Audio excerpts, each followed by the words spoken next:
स्वागत है आप सभी का रिश्तों की आवाज़ चैनल पर। हम यहाँ सत्य घटनाओं पर आधारित कहानियाँ दिखा रहे हैं। अगर आप भी अपने जीवन की कोई कहानी हमसे साझा करना चाहते हैं तो स्क्रीन पर दिखे हुए व्हाट्सएप नंबर पर हमें कांटेक्ट कीजिए। व्हाट्सएप नंबर है 8368971187। आपकी पहचान पूर्णतः गुप्त रखी जाएगी। बहू ने किया माँ का अपमान तो बेटी ने सिखाया सबक। लता जी अभी खाना खाने बैठी ही थी कि उन्होंने सामने पड़ी खाने की प्लेट पर एक नज़र दौड़ाई। आज बहू ने खाना बाहर से मंगवाया था। मैदे से बने हुए भटूरे, जिन्हें चबा पाना लता जी के लिए बहुत बड़ी समस्या थी, और साथ में मिर्च मसाले और तेल से लबालब छोले की सब्जी। खाना देखते ही एक मन तो हुआ कि बहू को कहे, बहू मेरे लिए कुछ हल्का फुल्का खाना बना दो। अब इस उम्र में ये सब खाना मुझसे नहीं खाया जाता।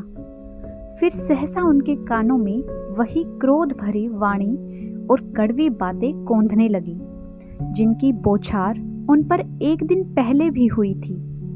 अभी कुछ दिन पहले की ही तो बात थी जब लता जी ने अपनी बहू से कहा, बहू खाने में मिर्च बहुत ज्यादा है। तुम्हें कितनी बार कहा है कि खाने में ज्यादा मिर्च मसाले मत डाला करो। मुझे पेट में अल्सर है, इससे मेरी तबीयत खराब हो जाती है। यह बातें सुनते ही रसोई में खाना बनाती हुई बहू तमतमाती हुई बाहर निकली और बोली, आपको तो मेरे बनाए खाने में मीन मेख निकालने के अलावा और कोई काम है ही नहीं। कभी कहती हो खाने में नमक ज्यादा है, कभी कहती हो मिर्च मसाले ज्यादा हैं, और कभी कहती हो कि सब्जी में तेल ही तेल है। और जब इन सब बातों से भी जी नहीं भरता तो मेरे काम में कमियां निकालने लग जाती हो। मेरे पास इतना समय नहीं है कि मैं सबकी अलग अलग फरमाइशें पूरी करती रहूं। जो मिलता है चुपचाप खा लीजिए, वरना ये भी मिलना बंद हो जाएगा। जब भूखे पेट रहना पड़ेगा तब अक्ल आएगी।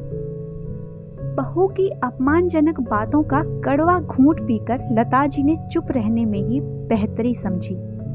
लता जी ने खाने की प्लेट को एक तरफ सरका दिया और बिना खाना खाए ही वहां से उठकर अपने कमरे में आ गई। लेटे लेटे लता जी ने अपने दिवंगत पति की यादों में खो गई। उनके साथ बिताए गए पल लता जी को किसी सुनहरे सपने से कम प्रतीत नहीं होते थे।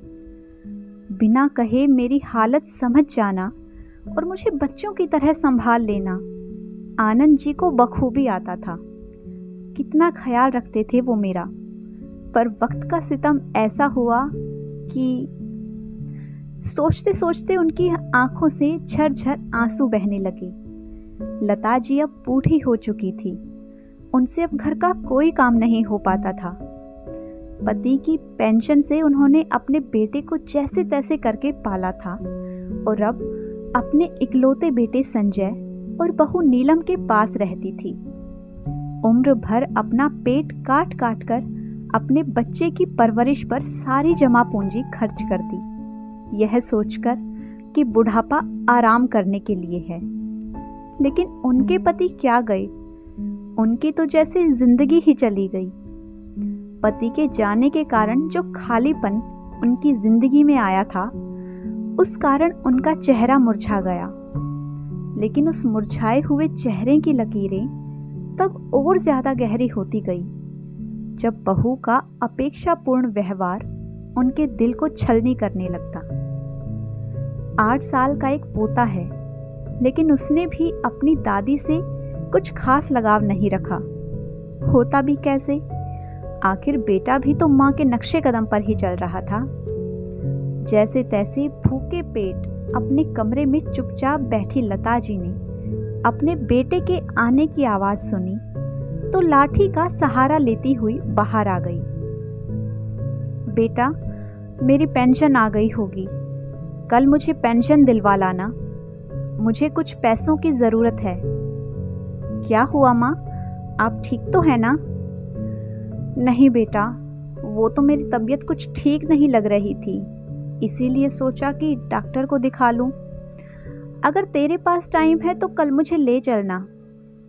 इतना सुनते ही उनकी बहू नीलम गुस्से में भड़की हुई बाहर आई और बोली, आपको दिखाई नहीं देता है क्या?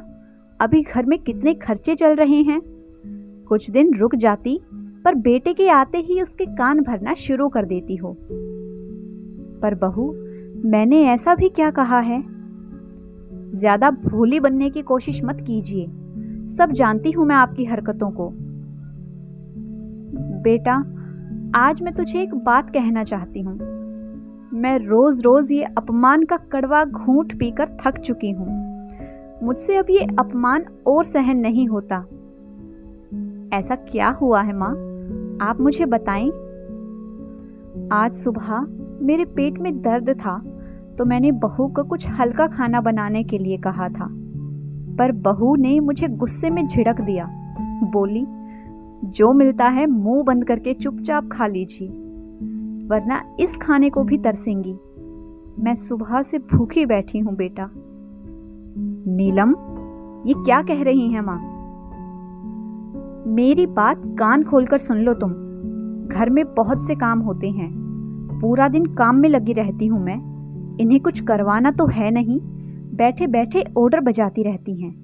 जो खाना सबके लिए बनता है, क्या वो चुपचाप नहीं खा सकती? ये एक तो इस घर की जिम्मेदारी और ऊपर से तुम्हारी माँ का बोझ उठाते उठाते मैं थक चुकी हूँ। अब या तो ये इस घर में रहेंगी या फिर मैं। सोच लो, तुम्हें अपनी जिंदगी इस बूढ़ी माँ के सहारे काटनी है या फिर अपनी पत्नी और बच्चे के साथ। अगर इन्हें कहीं वृद्धाश्रम नहीं छोड़कर आए तो मैं अपने बेटे को लेकर अपने मायके चली जाऊंगी, रहना फिर माँ बेटे अकेले पूरी उम्र। बात बढ़ती देख संजय ने उस समय चुप रहना ही बेहतर समझा। वो अपनी माँ को लेकर कमरे में आ गया और माँ को समझाया, माँ, जब तक मैं हूं आपके साथ कुछ भी गलत नहीं होगा, बस आप मुझ पर विश्वास रखिएगा। इतना कहकर वो वापस अपने कमरे में आ गया। उसने नीलम से 2 दिन का समय मांगा।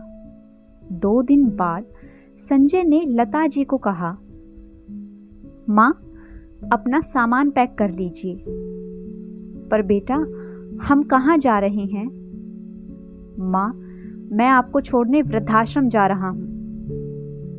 लता जी ने चुपचाप अपना सामान बांधा और बेटे के साथ साथ चल दी। बेटा अपनी माँ को लेकर घर से निकल गया। इधर नीलम बहुत खुश हो रही थी। उसे आज अपनी जीत का एहसास हो रहा था। संजय अपनी माँ को लेकर अपने मामा के घर पहुंचा और उन्हें बताया, माँ को आपकी कई दिनों से याद आ रही थी तो मैं माँ को छोड़ने आ गया। माँ, कुछ दिन आप यहाँ रहिए, मैं आपको लेने वापस आ जाऊंगा। और हाँ, जब भी कोई ज़रूरत हो तो मुझे फ़ोन कर लीजिएगा। उधर घर में अकेली रहकर नीलम बहुत खुश हो रही थी। कुछ दिनों बाद संजय ने बताया कि घर पर कुछ मेहमान आने वाले हैं। जब नीलम ने इस बारे में जानना चाहा तो संजय ने कहा, तुम्हारे लिए सरप्राइज है। नीलम यह सुनकर बहुत खुश होकर बोली, अरे, मेहमान आएंगे तो उनके लिए खाना वगैरह भी तो। उसकी चिंता तुम मत करो, मैं हूं ना, मैं बाहर से सारा इंतजाम कर दूंगा। तुम्हें परेशान होने की कोई जरूरत नहीं है। आप मेरा कितना ख्याल रखते हैं। संजय मुस्कुराकर अपने काम में लग गया। अगले दिन दरवाजे की घंटी बजी और नीलम ने जाकर दरवाजा खोला तो बाहर नीलम के मम्मी पापा आए हुए थे। नीलम उनको देखते ही बहुत खुश हो गई और चहकते हुए बोली, मम्मी पापा, आप यहाँ अचानक बिना बताए? हाँ बेटा, तुम्हारी याद आ रही थी तो इसलिए मिलने चले आए। अरे अंदर आइए ना, आप वहाँ बाहर क्यों खड़े हैं? आइए बैठिए, मैं आपके लिए खाना तैयार करती हूँ। तभी संजय बाहर से आता है। उसके हाथ में कुछ सामान था। संजय बोला, तुम्हें परेशान होने की कोई ज़रूरत नहीं है, मैं बाहर से खाना ले आया हूँ, जल्दी से जाकर खाना लगा दो। नीलम खुश होते हुए संजय के हाथ से सामान लेकर रसोई में चली गई। उसने खाना परोस दिया और अपने मम्मी पापा को खाने के लिए बुलाया। वो जैसे ही टेबल पर बैठे, उन्होंने देखा खाने में डोसा और सांभर था। नीलम की माँ ने जैसे ही खाना शुरू किया तो सांभर बहुत ज्यादा तीखा था। उन्होंने तुरंत नीलम के पिता को खाने से रोक दिया। सुनिए, आप ये सांभर मत खाइए। क्यों? ऐसा क्यों बोल रही हो? इसमें मिर्च बहुत ज्यादा है, वो आपकी सेहत के लिए ठीक नहीं। आपको पहले से ही बवासीर की समस्या है। अगर आपने ये खाना खाया तो बहुत ज्यादा दिक्कत हो जाएगी। तभी संजय ट्रे लेकर वहां आ गया। ट्रे में रसमलाई रखी हुई थी।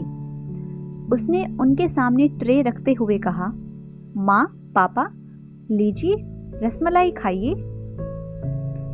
बेटा, हमें तो डायबिटीज है, हम ये कैसे खा सकते हैं? ये देखकर नीलम संजय पर गुस्सा हो गई। संजय, आपने ये सब जानबूझकर किया है ना?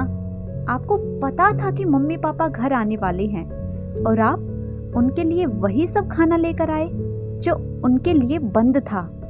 घर बुलाकर मेहमान की यूं बेइज्जती करना कहाँ शोभा देता है आपको? मेरे मम्मी पापा की इस तरह बेइज्जती करना मुझे बिल्कुल अच्छा नहीं लगा। मैं इस बात के लिए आपको कभी माफ नहीं करूंगी। तभी संजय ने अपने सास ससुर के सामने हाथ जोड़ते हुए कहा, मम्मी, पापा, मुझे माफ कर दीजिए। ये सब कुछ आपकी बेटी की वजह से हुआ है। दोनों पति पत्नी हैरान रह गई। उन्हें कुछ भी समझ नहीं आ रहा था कि संजय कहना क्या चाहता है। तभी संजय ने आगे बात पूरी करते हुए कहा, आप लोग मुझसे उम्र और रिश्ते में काफी बड़े हैं और मैं आपका अपमान नहीं करना चाहता था, पर मुझे ये किसी कारणवश करना पड़ा। पर बेटा, ऐसी भी क्या वजह हो गई जो तुम्हें ये कदम उठाना पड़ा? पापा, आपको तो पता है मेरी माँ को अल्सर है और नीलम जानबूझकर खाने में तेज मिर्च मसाले डालती है, जिससे माँ को और भी ज्यादा तकलीफ हो जाती है। अगर वो इसे हल्का खाना बनाने के लिए कह देती हैं तो ये उन्हें हमारे ऊपर बोझ बताने लगती हैं, जिसे सुनकर किसी भी माँ बाप की आत्मा छलनी हो जाए।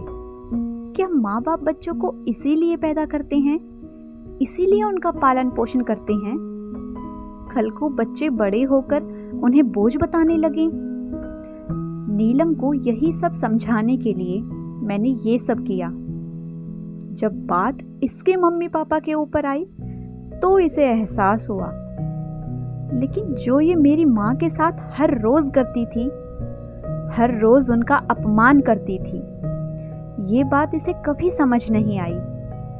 इसने तो यहाँ तक कि मुझे भी धमकी दे डाली कि या तो मैं अपनी माँ को वृद्धाश्रम छोड़ दूं या फिर हमारे बच्चे को लेकर ये अपने मायके चली जाएगी। अब आप भी बताइए मैं क्या करता?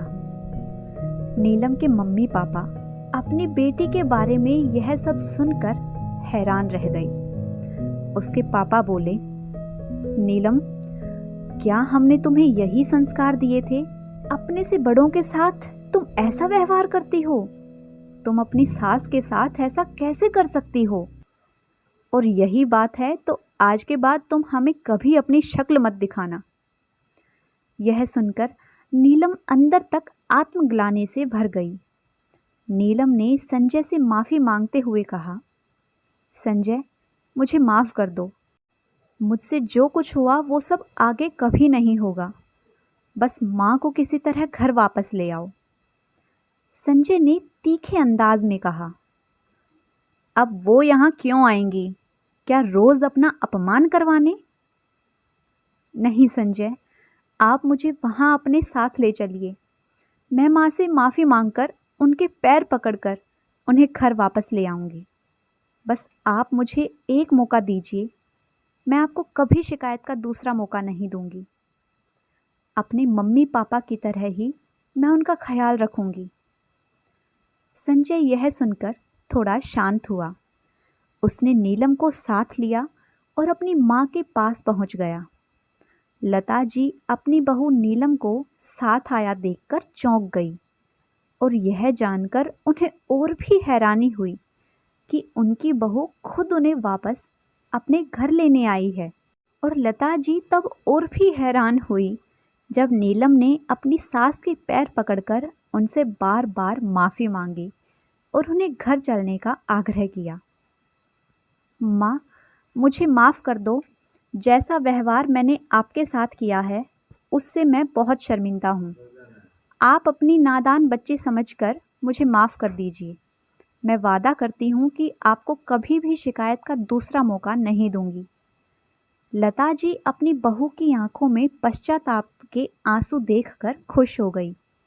उन्होंने अपनी बहू को गले से लगा लिया और बोली, बेटा, तुम्हें अपनी गलती का एहसास हो गया, वही काफ़ी है। मेरी ज़िंदगी तो तुम लोग ही हो।